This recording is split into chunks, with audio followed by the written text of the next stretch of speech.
Essa parte bíblica, lá em Êxodo 12, está dizendo o seguinte: aconteceu que à meia-noite, Êxodo 12, capítulo 12, versículo 29, olha aí, Êxodo 12, capítulo 29, diz o seguinte: aconteceu que à meia-noite feriu o Senhor todos os primogênitos da terra do Egito, desde o primogênito de Faraó, que se assenta no seu trono, até o primogênito que se assentava, que estava no estivo, na enxovia, e os primogênitos dos animais. E levantou-se Faraó de noite, ele e todos os seus oficiais, e todos os egípcios, e fez-se grande clamor no Egito, pois não havia casa que não houvesse morto. Eu queria dizer para você, a Páscoa da nossa reflexão hoje, do nosso Deus dos impossíveis, a Páscoa mais triste da história egípcia, e a Páscoa mais feliz da história dos hebreus. Por quê? Nesse momento agora, pensa comigo agora, imagine, alguns até já imaginaram, né? O pessoal está meio assombrado com algumas coisas, mas imagine um velório em cada casa, no Brasil, no mesmo dia, na mesma hora, morrer o filho de cada família, e outra, não é só o filho mais velho, morrer não só o primogênito do rico, o primogênito do rico, o primogênito do pobre e também o primogênito de todos os animais do Egito. Olha a situação, será que houve tragédia maior do que essa para uma nação? Será que houve uma tragédia maior do que essa, onde em toda casa haveria um velório, desde a casa do rei até a casa do mais simples, e não só o mais velho de cada família morre, mas o mais velho do ser humano e também das criações, também dos animais daquele país, daquela nação egípcia. Com certeza, o desolamento foi muito maior do que qualquer outra catástrofe que se tem notícia, porque não só partiram, mas ficaram as famílias para lamentarem os seus mortos. Mas o povo de Deus, é interessante isso, na mesma noite que o povo egípcio se rebela totalmente contra aquele momento de morte, ao mesmo tempo que Deus traz um grande juízo sobre os egípcios, ao mesmo tempo Deus traz um grande livramento para o povo hebreu. Olha só que coisa interessante, enquanto havia um velório em cada casa do egípcio, em cada casa de um hebreu havia liberdade. Não existiu sofrimento maior do que esse, não existiu sofrimento maior do que esse em toda a história bíblica, onde uma nação inteira estava de luto, porque um ente querido de sua casa estava morto. Não só o ente querido, o varão, o primogênito, o filho mais velho, mas também o primogênito dos seus animais. Alguns profetas, que se dizem profetas, e a gente até tem que respeitar, porque nós não sabemos até onde, a Bíblia fala que nós não podemos condenar as profecias, nós temos que julgar as profecias. Tem muito profeta aí dando muita profetada, tem muito profeta dando profetada, não é verdade? Falando que o juízo de Deus veio sobre o mundo, que por causa do carnaval, gente, vou falar uma coisa para você aqui, pensa bem comigo agora, olha só, o povo, quando ele é ímpio, e quando ele não se subjuga sobre Deus, nem diante da morte, nem diante de uma tragédia dessa, o povo se curva diante de Deus, nem diante de uma tragédia dessa, O povo de Israel, o povo egípcio se curvou diante de Deus. Nem diante de uma tragédia dessa, o rei reconheceu que ele tinha pecado contra Deus. Não, o povo de Israel sai ileso. Nenhuma praga veio sobre o povo, nenhuma praga veio sobre a nação hebreia. A praga veio somente para a nação egípcia, e a nação egípcia totalmente num mergulhar, num pecado, vamos ilustrar dessa forma, não se arrepende. Então quero dizer para você, alguém profetizou que o juízo vinha sobre a terra para o povo se arrepender. Arrependimento vem antes do juízo. Arrependimento vem antes do juízo. Quero mostrar isso aí para você. A Bíblia fala que em Apocalipse, quando a igreja for arrebatada, a Bíblia fala claramente isso. Por mais que o povo vai sofrer nas mãos da ira, das taças dos anjos, das pragas que cairão sobre toda a terra, ao invés do povo se curvar, ao invés do povo adorar e se arrepender, não, o povo vai se revoltar e vai blasfemar mais contra Deus. Juízo não é para arrependimento.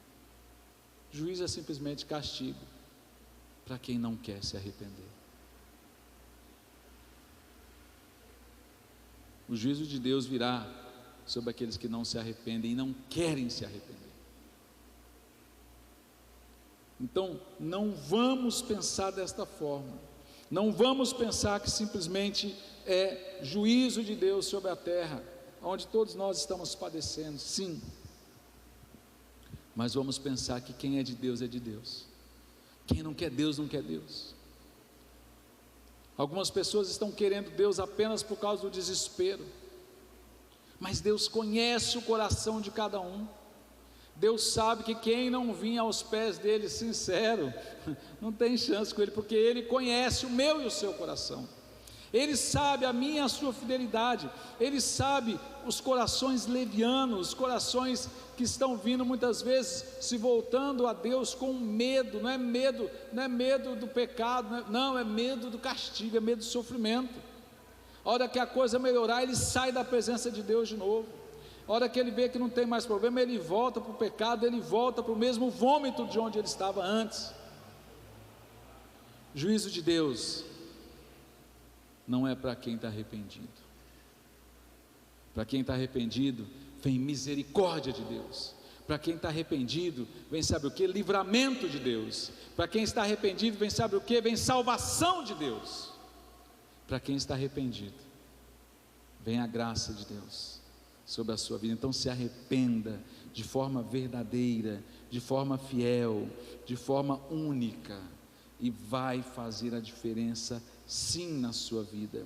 A sua vida não será mais a mesma a partir do momento que você tomar um posicionamento diante do Senhor, diante da presença de Deus, diante da graça de Deus, diante de tudo o que você tem feito. Olha Deus falando com você neste momento. Olha Deus mostrando para você realmente que vale a pena servir ao Senhor,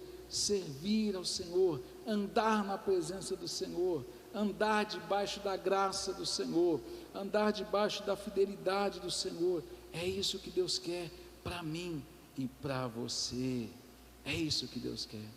Você só precisa tomar essa decisão e entender que o juízo é para quem não se arrepende.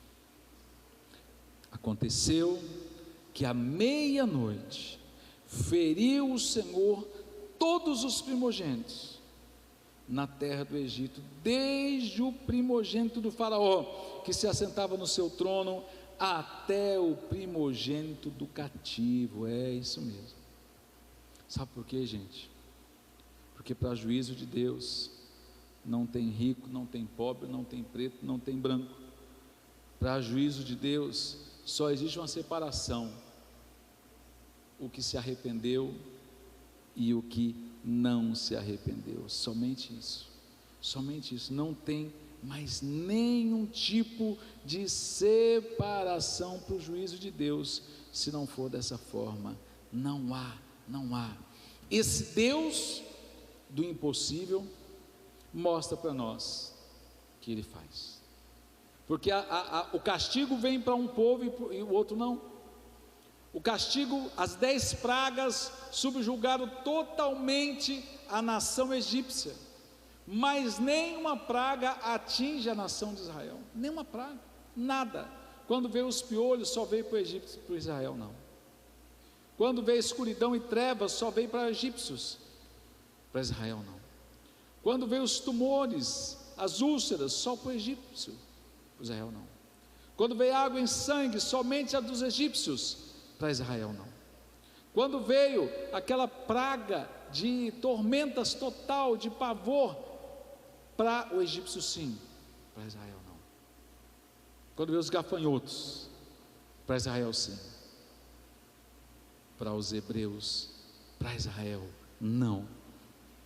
O grande desafio que eu e você temos que ter é viver uma vida na presença do Pai, independente da situação, porque esse Deus, aí sim, falo claramente para você, esse Deus que eu e você servimos, Ele verdadeiramente faz as coisas impossíveis acontecer.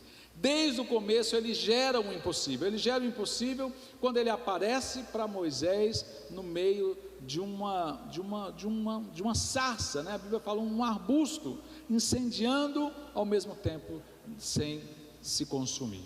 Ele vem para um povo, liberta um povo escravizado há quase 500 anos, liberta esse povo, quando esse povo está totalmente ilhado, reconhecendo realmente que a morte viria, que não tinha mais jeito, que seriam derrotados. O impossível acontece, o mar se abre,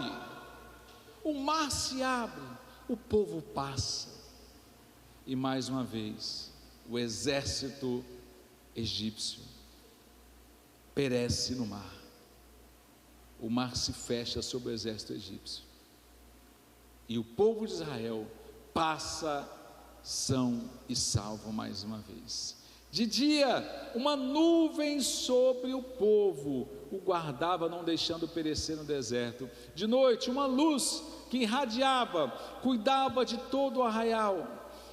Todos os dias da semana, exceto o sábado, o povo era alimentado por um alimento sobrenatural que descia do céu, da qual se chama maná, e alimentou o povo por 40 anos, até chegar no cumprimento da palavra de Deus, até atravessar o rio Jordão, até entrar na terra prometida. É um Deus que deu provisão de forma impossível a um povo de dura serviço, a um povo que era do Senhor, mas era murmurador, a um povo que era do Senhor, mas era um povo que mesmo vendo os milagres de Deus, conseguia e continuava sem fé, mesmo temente ao Senhor, mesmo conhecendo ao Senhor, mesmo vendo os milagres com o Senhor, davam resbaladas assim, fora do comum. Sabe por quê? Porque eles tinham, a raiz da escravidão ainda estava sobre eles, a raiz da escravidão egípcia, a cultura egípcia, tudo que ainda os sobrecarregaram ali, olha, era uma coisa terrível. Eu e você muitas vezes passamos como esse povo de Israel. Nós venhamos para o Deus do impossível, nos convertemos a Ele, tomamos posse da palavra dEle, mas a gente continua como o povo de Israel, a gente continua vacilando, a gente continua muitas vezes duvidando das promessas que Ele tem para a nossa vida, a gente continua muitas vezes duvidando do que Ele vai fazer, e Ele tem nos provido, Ele tem nos cuidado. Aí a palavra fala o seguinte, que durante a caminhada, até chegar à terra, durante a caminhada, muitos foram morrendo pelo caminho, muitos, não foram um, não foram dois, foram muitos que foram morrendo pelo caminho, e não sabiam o que fazer, e Deus simplesmente cumpria a promessa sobre cada um deles. Deus também quer cumprir essa promessa na sua vida.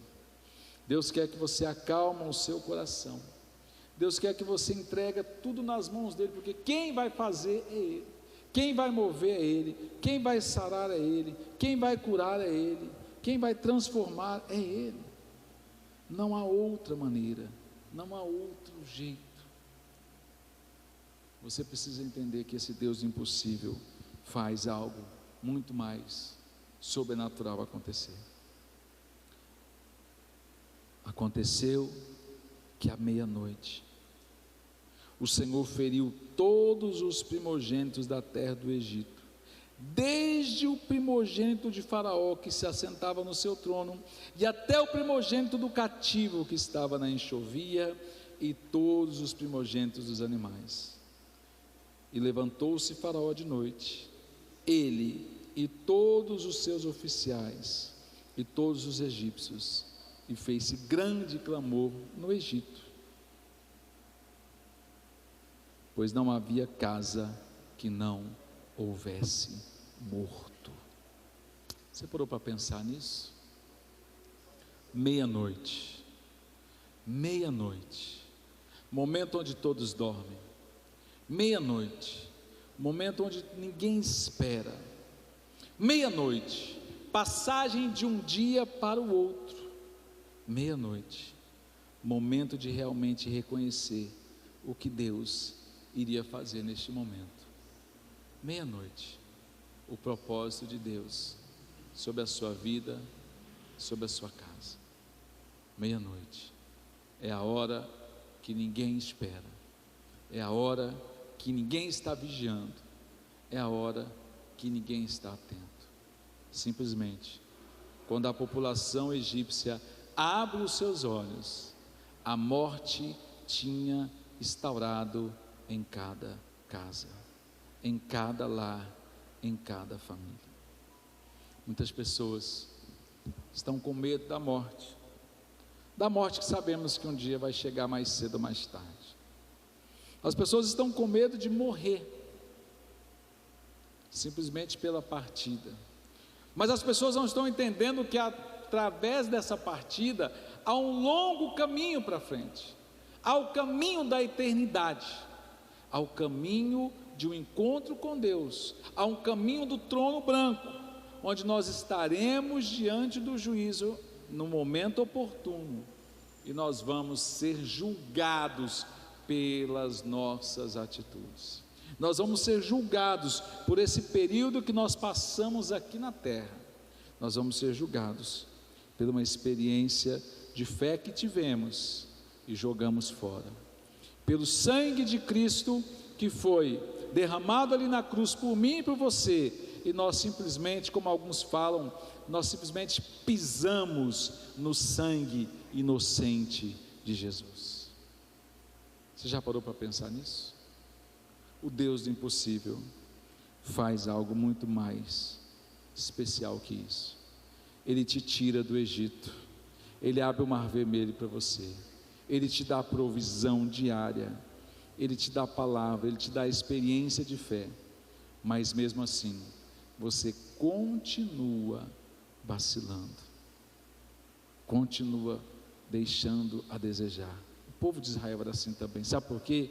Porque em nossa veia, em nossa carne, ainda há a herança do Egito, ainda há a herança do pecado, e eu e você, a palavra de Deus fala o quê? Que todos nós estamos destituídos da glória de Deus. Por causa dessa destituição, a única maneira da redenção é o arrependimento. E se alguém fala nessa noite, pastor, será que alguém pode se salvar? Sim, o próprio Jesus fala isso. Fala, olha, tudo é possível ao Deus impossível. É impossível para o homem, mas para Deus nada é impossível. Esse aqui é o Deus que eu apresento para você nessa noite. O Deus do impossível, que quer te sarar, que quer te curar, que quer te salvar. A salvação é o verdadeiro plano